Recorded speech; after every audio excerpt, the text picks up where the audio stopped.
Hey, what's up guys, bienvenue dans cette nouvelle vidéo, j'espère sincèrement que vous allez bien, moi honnêtement ça va super bien. Je sais que vous avez été beaucoup à trouver vraiment drôle la vidéo de la semaine passée sur les pires dessins d'enfants. Aujourd'hui je me suis dit encore une fois, on pourrait peut-être faire une vidéo chill où on découvre des trucs honnêtement. Là c'est sûr que ça paraît peut-être... Ouais non, ça paraît pas bien bien. Ça paraît pas bien bien, mais c'est un genre de mini torticolis, je sais pas, c'est arrivé un soir du jour au lendemain, je comprends pas trop ce qui s'est passé, en tout cas j'ai un peu mal au cou.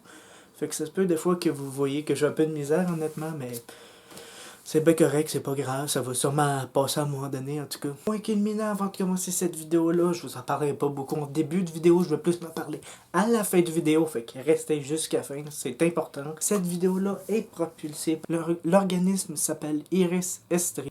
C'est un organisme qui se trouve un peu partout au Québec. Si on regarde sur le site, regarde Sherbrooke, du Granit, Val-Saint-François, Quaticook même, Haute-Yamaska, Haut-Saint-François.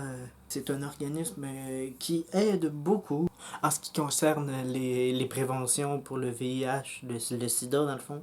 Fait que cette vidéo-là est propulsée par eux, c'est un organisme qui aide beaucoup.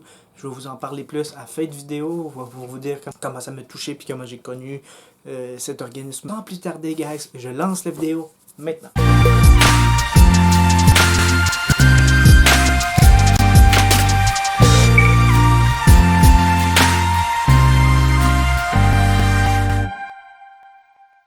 Aujourd'hui, après les pires dessins d'enfants, je vous présente les pires gaffes d'enfants. Nous allons découvrir aujourd'hui des petites histoires que des parents ont écrites sur internet pour nous dire les pires gaffes que leurs enfants ont faites. Des fois ça peut être un peu drôle, des fois peut-être un peu moins, en tout cas on va tout découvrir ça ensemble et on part pour la première histoire maintenant. Ici nous avons une madame qui dit « Les enfants ne laissent pas leur place ». Mais la palme du malaise revient sans contredit au neveu d'une copine. Pour vous situer, ils étaient dans un salon funéraire où la grand-mère du petit, dans le fond en question, était exposée. Dans ce salon funéraire-là, il y avait une tante de la famille qui était là, qui souffrait d'embonpoint, dans le fond. Et le petit arrêtait pas de la fixer. Tout à coup, il se dirige directement vers elle, prend son doigt, puis il rentre directement dans la bedaine, comme ça de même. Puis il était là, puis il répétait, puis il continuait. Puis la main d'un enfant, c'est pas gros, ça, là. Fait que, il s'amusait à le faire jusqu'à temps que sa main soit toute cachée à cause de la bedaine, dans le fond. Puis il était là, puis il continuait, puis il regardait dans les yeux, là, puis il était là, puis il regardait. Puis il rentrait sa main, puis il faisait tout ça. Puis tout en la regardant des yeux, il arrêtait pas de dire « T'es grosse, toi? Pourquoi t'es si grosse? T'es grosse? T'es grosse? » Il arrêtait pas. Le malaise, je m'aurais tellement pas vu. La madame est là, puis elle vient de perdre une personne, puis tout à coup, t'as un enfant qui arrive, puis qui fait ça de même, puis qui demande pourquoi t'es grosse, pourquoi t'es grosse. C'est tellement gênant. La deuxième pire gaffe d'enfant. Nous avons une mère qui est avec son fils à l'épicerie. Tout à coup, ils étaient dans une rangée. Tout à coup, il y a une madame qui arrive, qui est là, puis qui arrive. L'enfant la regarde droit dans les yeux, puis il dit à sa mère, il dit « Regarde, maman, elle est belle la madame, hein? Ben, elle est grosse, là, mais elle est belle pareil. » J'aurais tellement pas voulu être à la place de la mère, honnêtement. Surtout que la madame était là, puis elle s'en venait, puis il regardait la madame, là. Oh Seigneur, j'aurais pas voulu être à la place de la mère. En même temps que c'est drôle, en même temps que c'est gênant, j'en reviens pas. Cette troisième histoire, c'est une petite fille qui marche avec sa mère. Elle est là, puis elle marche sur le trottoir, puis tout va bien. Tout à coup, il y a une personne de petite taille qui marche en sens inverse d'eux autres. Elle passe à côté d'eux autres. La petite fille, elle regarde la personne de petite taille, puis elle la regarde avec un regard un peu désolé, un peu, puis elle dit « Ouais, mais t'aurais peut-être dû manger tes croûtes, toi. » Oh, ça devait être tellement gênant. Ça devait être tellement gênant en plus. On dirait que t'essayes de pas... On dirait que t'essayes de pas regarder la personne, genre, non, elle a pas dit ça. C'est trop drôle. Ça se peut-tu juste que les enfants peuvent dire, des fois ils se rendent pas compte, c'est trop drôle. Il y avait un homme qui était assis dans une salle d'attente avec son enfant de 3 ans. Puis à cette époque-là, ils étaient propriétaires d'une ferme laitière. Ils étaient assis, puis attendaient. Tout à coup, une vieille madame vient s'asseoir à côté d'eux autres. la vieille madame voit le petit garçon, elle lui demande tout gentiment « C'est quoi ton nom? » Fait qu'il répond, puis il lui demande le sien. À savoir que dans cette ferme laitière-là, les vaches étaient comptées plus par nom que par numéro. Fait qu'au lieu, mettons, d'appeler ta vache la 433, bon, ben, il l'appelait, mettons, Georges ou Thérèse ou Ginette, en tout cas. Bref, en lui demandant son nom, le petit demande le nom de la vieille dame. La vieille dame dit « Ben, moi, je m'appelle Thérèse. » Numéro 1. Le problème, c'est que dans leur ferme laitière, ils avaient une vache qui s'appelait Thérèse. Le petit gars regarde instinctivement son père avec un air bizarre un peu, puis il dit « C'est un drôle de nom, ça, c'est un nom de vache, ça. » La madame était insultée direct. Le monsieur, tout en riant, explique à la madame pourquoi que le petit vient de dire ça, dans le fond. Là. En même temps, je comprends tellement la dame d'avoir été insultée un peu quand même, de se faire traiter de vache un peu, je comprends un peu. Là.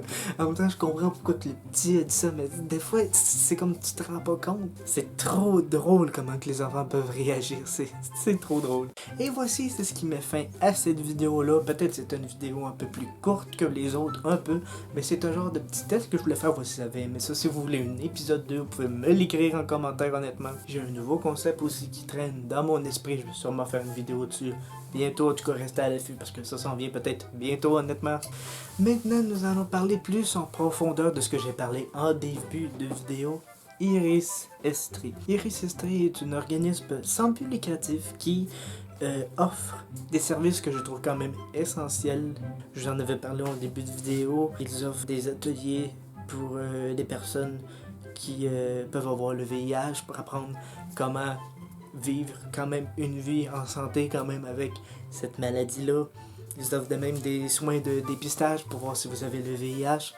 Ils offrent même aussi des soins pour les utilisateurs ou utilisatrices de drogue aussi. Ils offrent même des animations pour les jeunes pour quand même essayer de les en parler, essayer que ça reste à leur mémoire pour quand même essayer d'informer le plus de monde de toutes les réalités de ce côté-là de la vie qui, je trouve quand même, sont extrêmement importantes et c'est pourquoi je vous en parle dans cette vidéo-là. Justement parce que je les ai connus il y a, mettons, 6 ans. Quand j'ai découvert que j'étais gay, j'avais quelqu'un qui connaissait cet organisme-là, puis qui m'avait dit qu'il connaissait ce groupe-là. Un groupe qui, moi, je suivais, parce que tu as plusieurs groupes, comme je vous les ai nommés. Moi, je suivais le groupe de Serge. Serge, qui d'ailleurs, je crois, est encore là aujourd'hui. Puis, qui animait le groupe Entre Nous. C'est un groupe d'hommes homosexuels de n'importe quel âge. Puis, il parlait de plusieurs réalités de la vie, de ce qu'on en pense. C'est plutôt un atelier un peu de discussion pour apprendre à se connaître, puis apprendre des nouveaux trucs, puis des trucs comme ça. Moi, je trouve ça très intéressant, honnêtement. C'est comme ça. Cette personne-là m'a parlé de cet organisme-là. J'ai décidé d'y aller. Aujourd'hui, j'en profite dans cette vidéo-là pour les remercier d'avoir fait ça dans ma vie. Je sais que ça fait longtemps que j'y ai pas été. Faut que je l'avoue. Ça fait longtemps que j'ai pas été à ces réunions-là. Mais honnêtement, je salue toutes les personnes qui vont dans ces groupes-là. Et je remercie tous les intervenants qui le font. Honnêtement, vous faites un travail qui vaut quand même la peine. Et je veux vraiment vous remercier à vous de faire ce travail-là aujourd'hui. Tous les liens sont dans la description.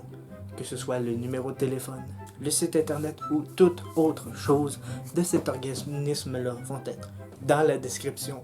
Vous pouvez trouver également dans la description mon Hotmail, mon compte Facebook. Vous pouvez aussi trouver mon Twitter et mon Instagram. Vous pouvez m'écrire tout en commentaire, honnêtement. Je vous remercie sincèrement d'avoir pris le temps de m'écouter aujourd'hui. On se retrouve bientôt pour une prochaine vidéo, guys. Et sur ce, je vous dis bye bye!